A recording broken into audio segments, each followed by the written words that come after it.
Top of the morning to you.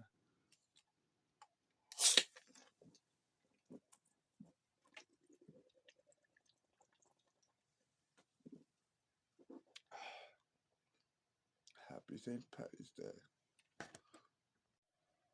Gather around and let me tell you about St. Patrick and St. Paddy's Day itself.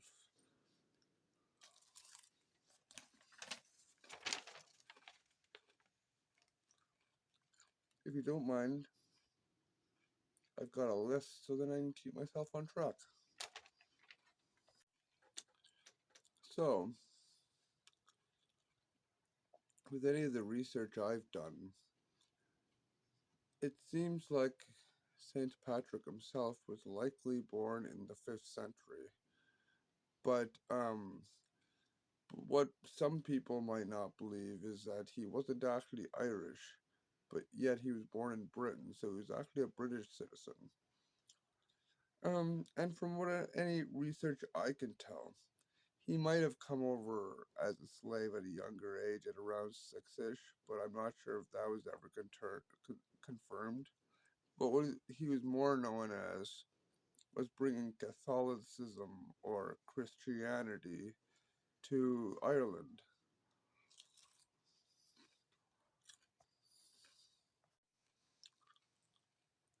Now, it said he died on March 17th of 461, is what it said.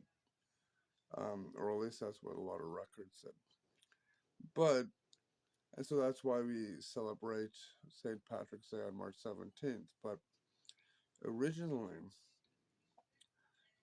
it was never about drinking or partying like a lot of people consider today, obviously, because St. Patrick himself, although not being Irish, is considered to be the one who brought Catholicism into Ireland and converted a lot of pagans to Christianity, which is often why a lot of people correlate shamrocks with him and St. Patrick's Day, because um,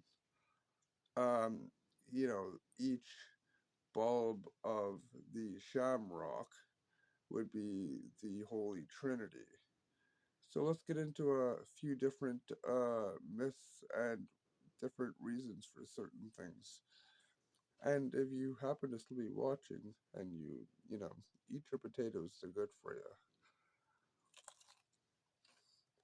Something I meant to add on to my last point was, believe it or not, up until the 1960s, Ireland didn't even usually have pubs open during St. Patrick's Day, since it was considered a religious holiday.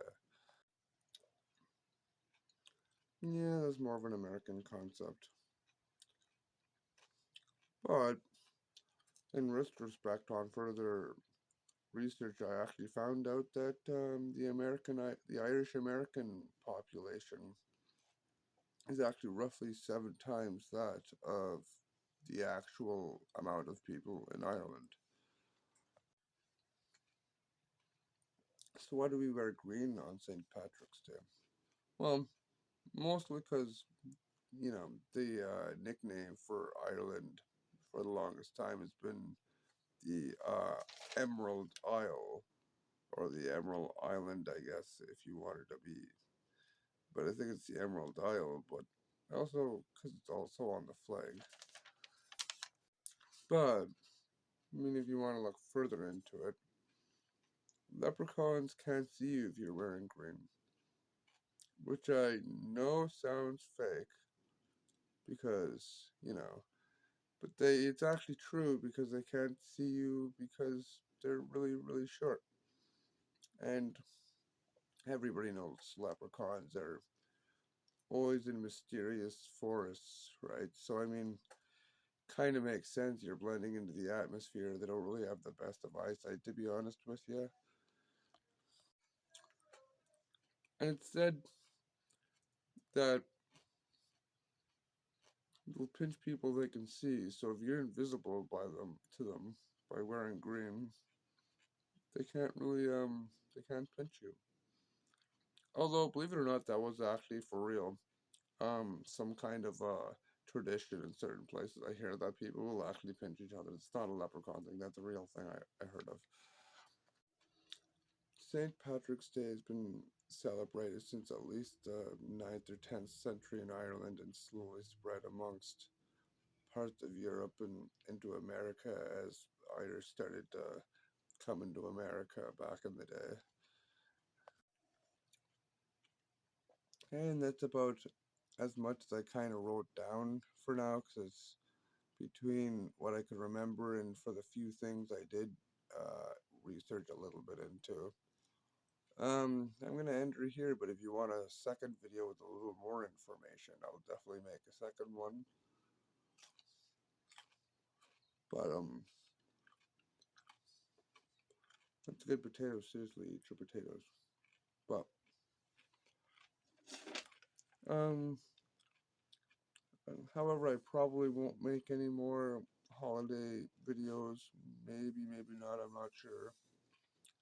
If that's something you'd like to see, let me know because I do like a bit of history. But I hope you're all doing well and thanks for following along. Take care.